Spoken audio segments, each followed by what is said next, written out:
নমস্কার বন্ধুরা, আজকের এই প্রতিবেদনে আলোচনা করব গ্রুপ সি এবং গ্রুপ ডি পরীক্ষার ফলাফল কি সত্যি এই মাসেই প্রকাশ হতে পারে। চলুন বিভিন্ন যুক্তি ও পরিস্থিতি বিশ্লেষণ করে বিষয়টি বোঝার চেষ্টা করি। প্রথমেই বলে রাখা ভালো, এখনও পর্যন্ত সংশ্লিষ্ট নিয়োগকারী সংস্থার পক্ষ থেকে এই মাসে রেজাল্ট প্রকাশের কোনো আনুষ্ঠানিক ঘোষণা করা হয়নি, তাই এটি একটি বিশ্লেষণ ভিত্তিক প্রতিবেদন। কেন এই মাসে রেজাল্ট প্রকাশের সম্ভাবনা দেখা যাচ্ছে?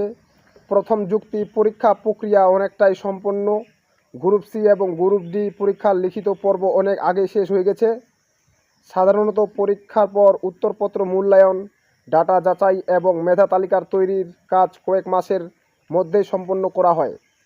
সেই হিসেবে এখন ফল প্রকাশের জন্য যথেষ্ট সময় হয়েছে।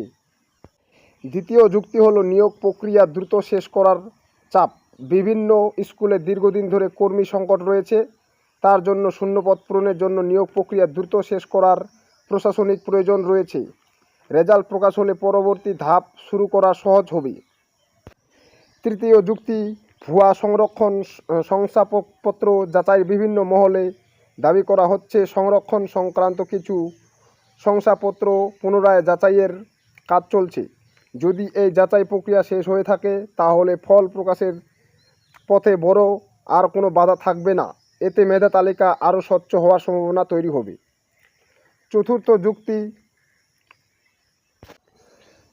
পরীক্ষার্থীদের দীর্ঘদিন অপেক্ষা। হাজার হাজার পরীক্ষার্থী দীর্ঘদিন ধরে ফলাফলের অপেক্ষা রয়েছেন, ফলে প্রশাসনের পক্ষ থেকেও দ্রুত ফল প্রকাশের বিষয়ে গুরুত্ব দেওয়া হচ্ছে। পঞ্চম যেটি কারণ হলো সেটি হলো এই পরীক্ষা হাইকোর্টের চাপ রয়েছে, এতে প্রশাসন চাইলেও দেরি করতে পারবে না। গোপন সূত্রে যা জানা গেছে, এই মাসের 14 তারিখের পর যে কোনো সময়ে ওএমআর সহ রেজাল্ট প্রকাশ হতে পারে।